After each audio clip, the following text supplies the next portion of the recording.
करे जा इतना सद के कहाँ जात बाड़ू हो? ई बिजली कहाँ गिरी? तोरे बापे के करे जा पे मुंह फुकौनु चल भाग यहाँ से। हे देखा भाव जोनी खा बुझलू की ना? देख हमार पीछा कल छोड़ दे ना तो जान से मरा जेबे। Music by Rahul Vishwakarma. हमार पीछा कल छोड़ दे लो फड़ बाटे दे लो फड़ बाटे गोली मार दी है भैया मन बढ़ बाटे गोली मार दी है भैया मन बढ़ बाटे। तोरे भैया बाबू से न डर बाटे। अच्छा?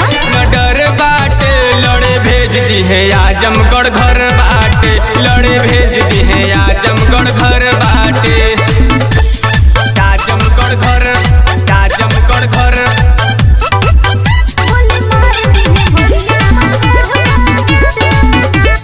Music by Rahul Vishwakarma.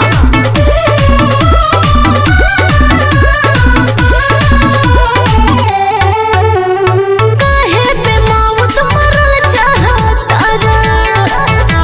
बोला देखी गोली मारी कौन सारा? घबरा मत भेजब जरूर। अरे काहे पे मौत मरल चाहतारा? बोला देखी गोली मारी कौन सारा? सुन हमर भैया तो लेके गब्बर बाटे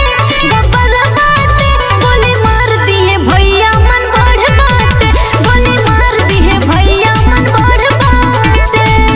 तोरे भैया बाबू से न डर बाटे न डर बाटे लड़े भेज दी है आजमगढ़ घर बाटे लड़े भेज दी है आजमगढ़ घर बाटे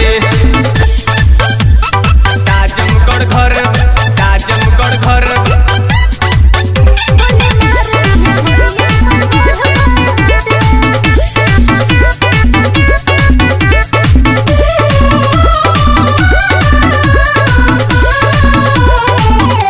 आज है भैया तो भगवान का के आजमगढ़ के बानी ले जाई उठा के। केकरा में दम बा?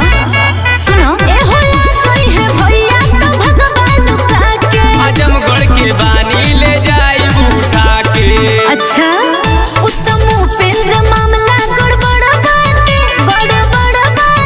गोली मार दी है भैया मन बढ़ बाटे गोली मार दी है भैया मन बढ़ बाटे।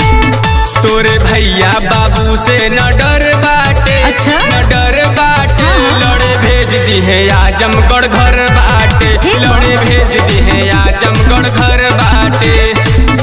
हमर पीछा कोई छोड़ दे लो फड़ बाटे दे लो फड़ बाटे गोली मार दी है भैया मन बढ़ बाटे गोली मार दी है भैया मन बढ़ बाटे।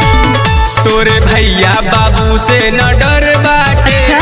न डर बाटे लड़े भेज दी है आजमगढ़ घर बाटे लड़े भेज दी है आजमगढ़ घर बाटे।